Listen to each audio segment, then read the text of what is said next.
Немножко боюсь. Страшно. Странно.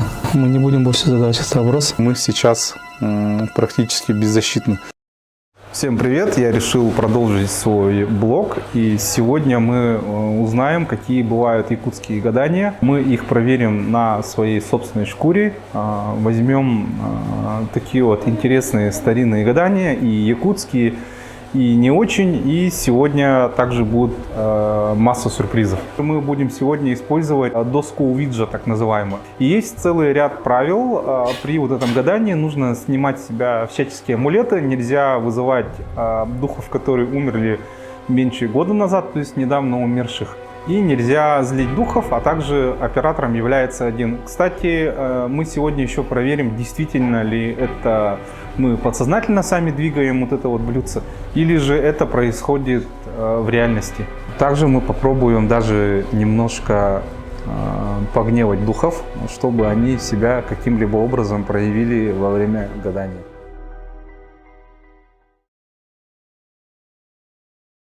Сейчас мы будем гадать на доске Ouija. Иногда ее в шутку называют доска дьявола и различными названиями. Пришла она к нам из Европы. Уи это означает «да» на одном языке, и «джа» это тоже означает «да». То есть, если перевести на русский, то это будет просто «да, да». И гадается достаточно просто. Вызывается дух словесно, и он указывает либо кончиком стрелки, либо показывает это через вот это вот специальное отверстие. Давайте попробуем погадать. Я ей пользовался уже несколько раз, и она, в принципе, работала. И сейчас мы это проверим. Для этого нам нужно положить просто пальцы. Ее не придавливаем. Буквально Просто касаемся. Два пальца, да, просто касаемся. Два пальца правой руки. Левой руки. Давайте правой. Я просто левша. Мне можно левой. А у меня руки дрожат. Ничего страшного. Хорошо. Так, сейчас я определюсь с тем, кого буду вызывать. Но давайте вызовем Максима Кировича Амосова, то есть известного якутского общественного политического деятеля. Мы здесь собрались, чтобы вызвать дух Максима Кировича Амосова. Максим Кирович.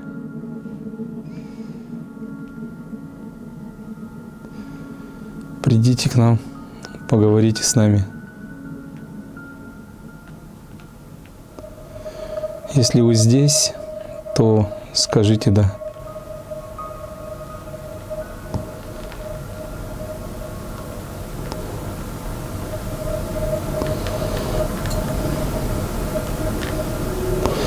Так, почему-то не получается. Пока уберите пальцы. Сейчас я ее раскатаю.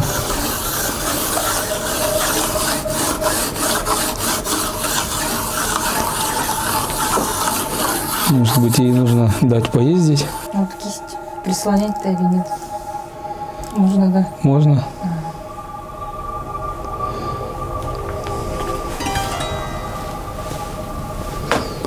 Отлично. А я призываю дух Максима Кировича Амосова. Придите к нам, поговорите с нами. Если вы здесь, скажите «да».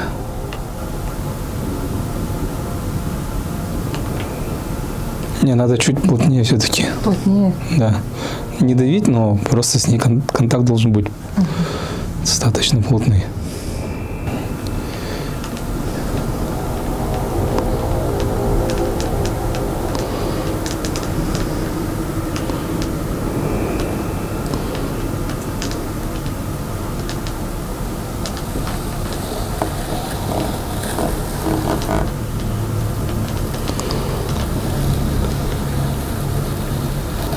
Я не понимаю, это вы сейчас двигаете или она сама идет?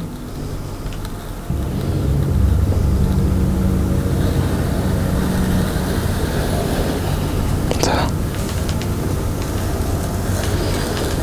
Приветствуем вас.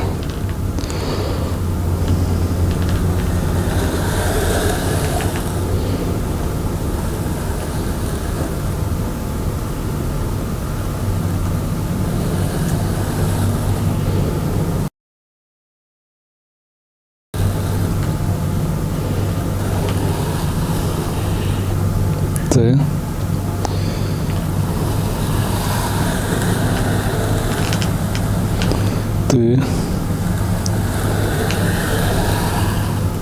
Ф.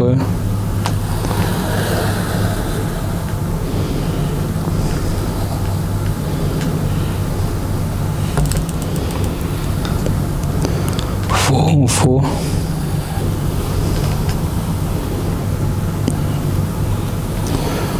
Фог.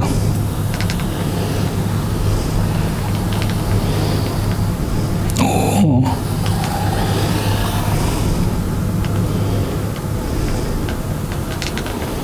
Фагот.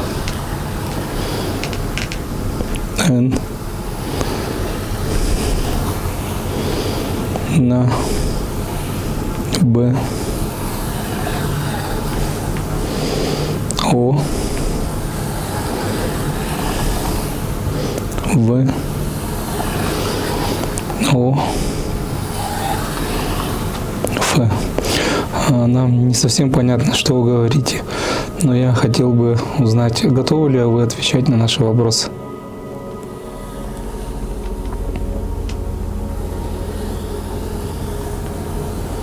Да.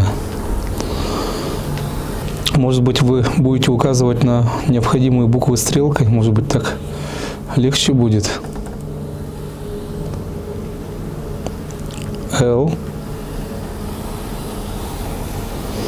Ла. Д. Н. Ладно, говорит. Ну так, значит, гораздо удобнее через саму стрелку. У меня, в принципе, достаточно много к вам вопросов. Такой вот насущный вопрос. Будет ли этот год благополучным? Вообще, ну, в более глобальном плане.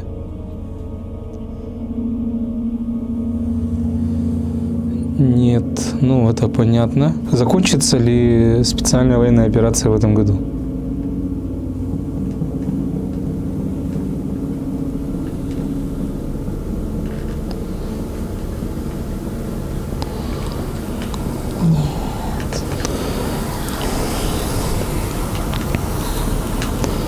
С.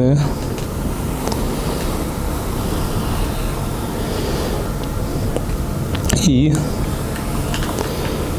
Г.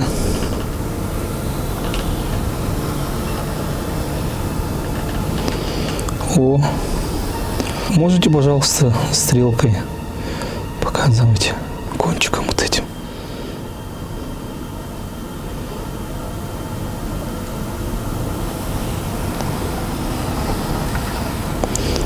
М. А.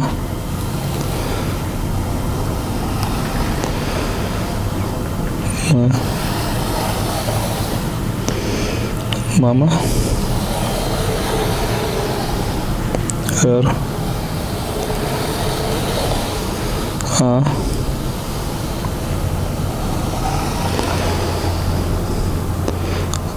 Н.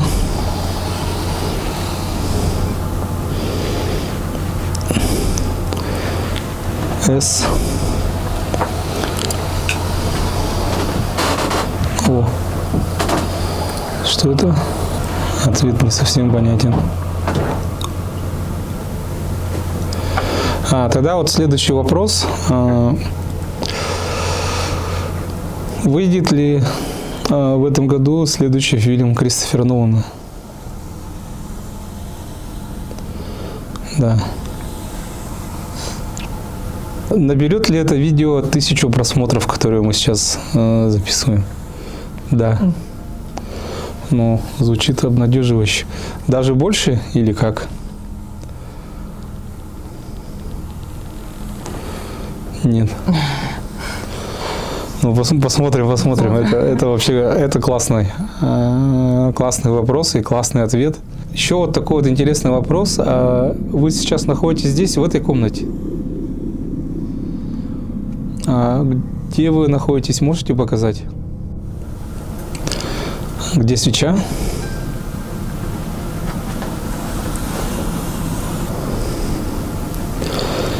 Ага, вот поджидает.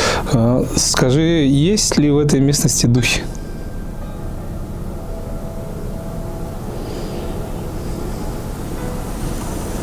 Да. Можешь ли ты сказать, какой у меня год рождения? 1. Ну, пока все правильно. 1,9. Угу. Ага.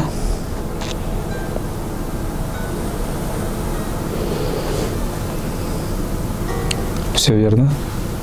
Серьезно? Да.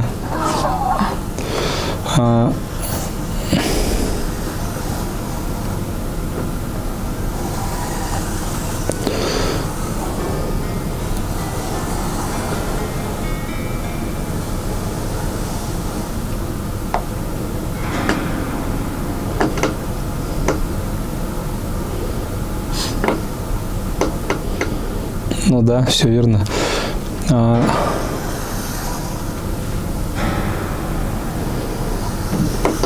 Странно. Он со своим ответом не согласен, хотя он его сказал верно. Как меня зовут? Лучше стрелкой, наверное, если это удобно.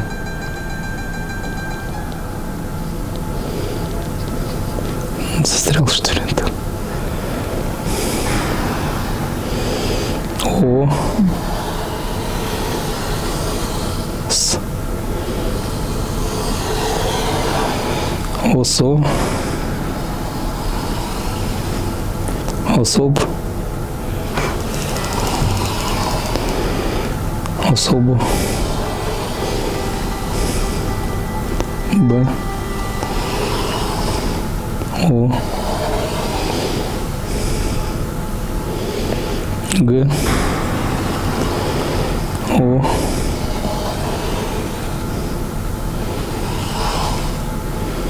Особо Богом.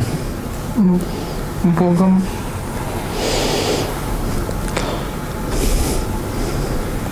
Да.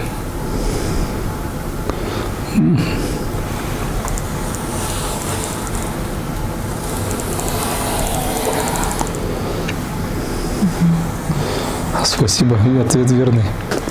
Особо Богом дам. Ну, имя же так и означает. Ну да.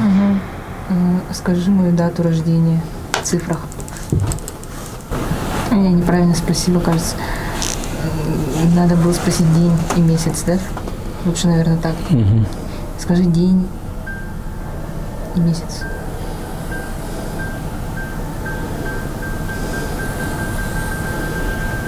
Угу. 23. А месяц? О, Правильно, что ли? да, день правильный.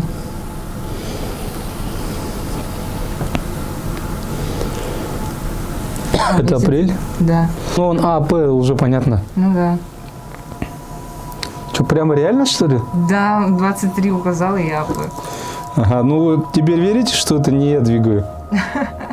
Я все равно сомневаюсь. Придется поверить. Сколько здесь человек?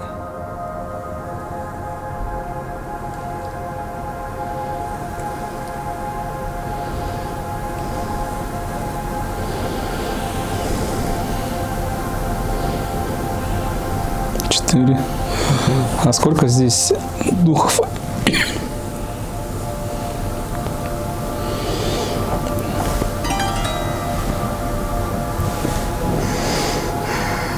Что это было? Надеюсь, это попало в кадр, как кто-то прошел за окном. Это, наверное, был все-таки живой человек, может быть, даже работник, но все равно было...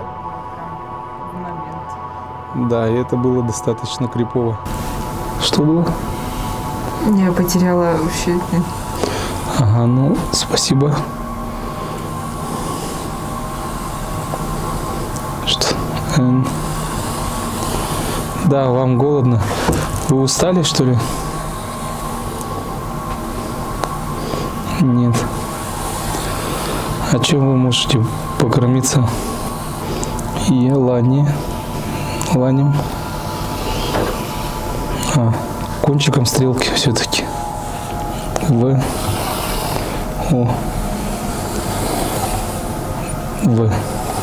Он просто двигает взад-вперед. Угу. Чем вас можно накормить? Р, Р. Просто двигается. Хорошо, ладно, мы не будем больше задавать этот вопрос. Можно же задать практически все, что угодно. Все тайны Вселенной. А вы видели Бога? Загробный мир существует. У меня будет успешный год, у меня лично. Да. Смогу ли я издать новый сборник мистических историй, которые я планирую? Выйдет ли другой сборник под названием «Бестиарий Якутии»? Сколько я соберу финансирование из того, что я планировал в цифрах? 8, 1, 0, 3, 0, 2. Да. 80 тысяч? Нет, 87. 800. 800. Ну, это, наверное, чуть ли не единственный вопрос, который меня по-настоящему беспокоил. Я его поначалу не задавал, потому что я считал, что это зависит от меня. Помогает ли мне какая-либо сила в моих делах? Нет. Я это все делаю самостоятельно. Да. Насколько от 1 до 10 у меня дело зависит от удачи?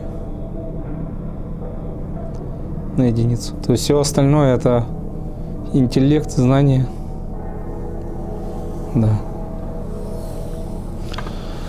Ну, ответы интересные. Следует ли за мной кто-нибудь невидимый? Да. А кто?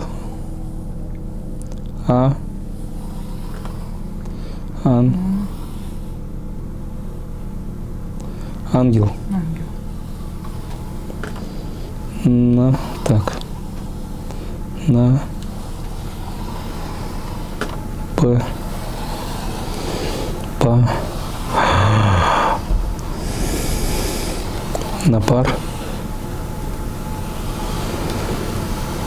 Напарник.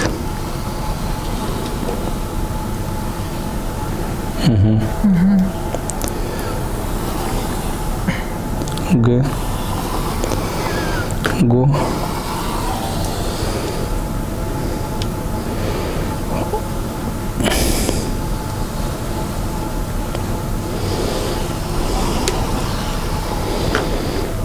Гор.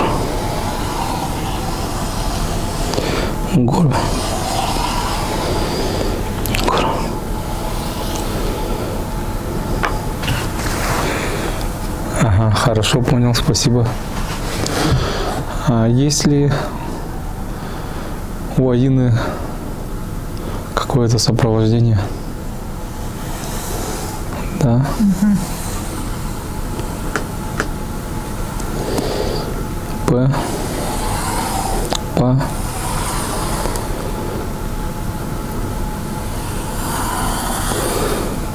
Пас. Нет, он не считает. Так, пас.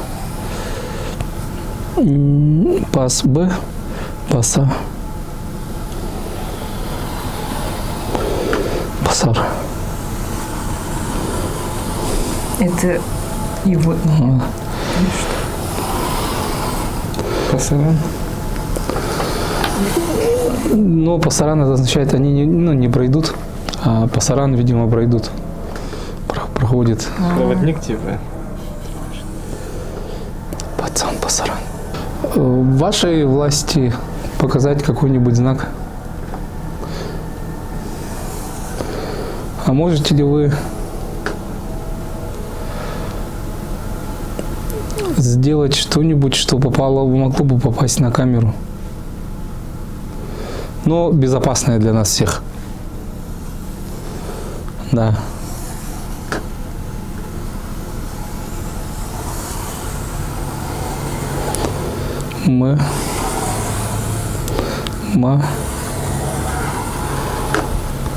Мар. Мара.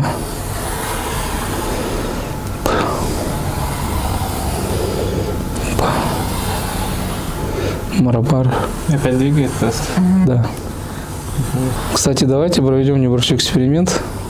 Очень ненадолго по очереди поднимаем пальцы. Магдан.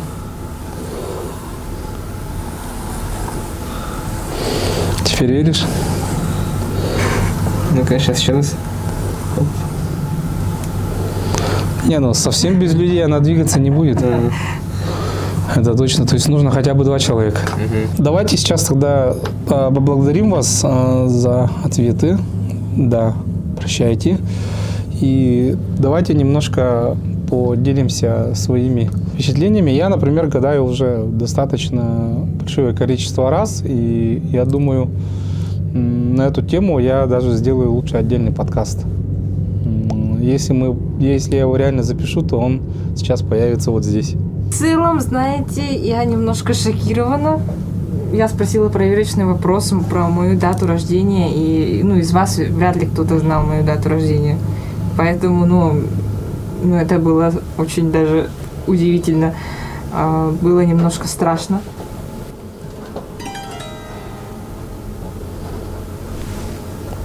Реально страшно. Это был суженый, да? Короче, сегодня очень прекрасный вечер с гаданиями, очень атмосферно и, все-таки, наверное, что-то такое есть. Но я не могу утверждать или отрицать, или верить. Короче, очень интересно. И самая главная изюминка на сегодня – это гадание на якутском столе. Это гадание, которое нужно проводить при помощи якутского стола с круглым верхом. Также он должен быть на 3 ножках и сделан без единого гвоздя. Это прямо супер идеально. Для гадания его смазывают маслом, также над ним читают различные заклинания. И он начинает вести себя как лошадь, то есть он начинает топать, даже ходить, подпрыгивать по всему помещению. И говорят, это гадание очень опасно, потому что если стол выйдет из-под контроля, то он может даже убить вызывающего. А если он перепрыгнул через человека, то он уже считает, что труп. И говорят, что даже бывали такие случаи, когда гадающий, он прятался от стола в углу, и только благодаря его форме, то, что стол круглый, этот стол его не смог никак не забодать, не затоптать. Вот такая вот интересная история. И для чего вообще гадают, да, вы можете спросить. Ответ очень простой. По его поведению можно предсказать будущее. Но, к сожалению, очень многие подробности этого классического якутского гадания, они на данный момент утеряны. И мы попробуем его воссоздать. Действительно ли стол хотя бы немножко сдвинется, или же начнет реально бегать. Может быть, он действительно в эти дни обретает какую-то особую магическую силу. Мы об этом узнаем очень скоро. Итак, сейчас мы находимся в доме охотника, где мы проведем традиционное старинное якутское гадание. Судя по тем данным, которые пришли ко мне, гадать должен человек в возрасте. Я, кстати, да, действительно уже не мальчик. Это раз. Второе, говорилось о том, что нужно вертеть стол и считать, сколько он сделает шагов. Причем считается, что по поверьям иногда этим столом завладевают злые духи, и он продолжает свое движение. В таком случае остановить его можно только единственным способом – это пригвоздить его ножом ровно посередине. Ударяешь туда, и он останавливается. Кстати, еще вот элемент опасности якутского ножа у нас с собой нет. Я его элементарно забыл, потому что нужно было брать с собой достаточно большое количество вещей, и поэтому мы сейчас практически беззащитны. Но я надеюсь, что сегодня у нас все обойдется без эксцессов. Согласно той информации, которая ко мне поступила, гадают следующим образом. Наклоняется стол, и потом его начинают раскручивать так, чтобы он шел по комнате.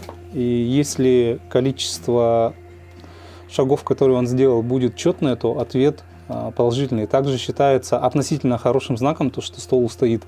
И, между прочим, считается, что если отломится ножка, если повредится сам стол, то гадающий долго не проживет после этого. То есть это считается одним из самых опасных гаданий. Я, честно говоря, даже не знаю, верить в это или нет, но я немножко испытываю какой-то легкий трепет. Хотя до этого у меня был некоторый скепсис. Я скажу, я немножко боюсь. Ну что ж, какой вопрос мы зададим сегодня? Ну что же, сейчас мы начнем вот это вот гадание. Надеюсь, что у этого стола не будет одержимости, и он не будет скакать по всему помещению. Иначе это будет считаться очень плохим знаком. Будет ли этот год положительным для меня и моих подписчиков? Уже что-то не то пошло. Так, будет ли год положительным для меня и моих подписчиков? Дело плохо, или это сказывается моя неопытность? То есть нужно, чтобы он хотя бы несколько шагов сделал. Так, хотя бы 2. Делаем еще одну попытку. Будет ли этот год положительный? Блин, надо поэкспериментировать. О! Блин, слушайте, а он реально может сломаться при таком гадании, оказывается. Ну что же, мы сделали несколько попыток, и стол, он, в принципе, больше 1-2 шагов не делает. И я даже не знаю, в чем дело. Либо это духи не хотят отвечать, вариант 1. Вариант 2, мы, наверное, не соблюли какие-то тонкости обрядов. По крайней мере, я читал, что на самом деле изначально стол нужно прогревать возле камелька. Также его нужно еще смазать маслом сливочным. И вариант номер 3, возможно, это немножко не та модель стола. Ну, имеется в виду, конструкция, возможно, она не совсем подходит для такого вот гадания. Но я думаю, в будущем мы обязательно этот эксперимент еще повторим, если у нас в распоряжении будет уже стол, на котором аналогичные гадания уже проходили. Но, по крайней мере, мы сейчас вам показали, как это гадание вообще, в принципе, выглядит и как оно проводится. Я думаю, на этом у нас заканчивается наш подкаст. Кстати, мы очень сильно к ней готовились, потратили немало усилий на самом деле, несмотря на кажущуюся простоту. Поэтому мы будем благодарны, если вы нас будете лайкать, рекомендовать, делиться видео и так далее. И самое главное, обязательно в комментариях пишите свое мнение. То есть согласны вы, что гадания, они работают, не согласны, или у вас есть какие-то вот свои версии, трактовки. Все, всем пока. Спасибо за просмотр. До следующих встреч. Нарен Нергü.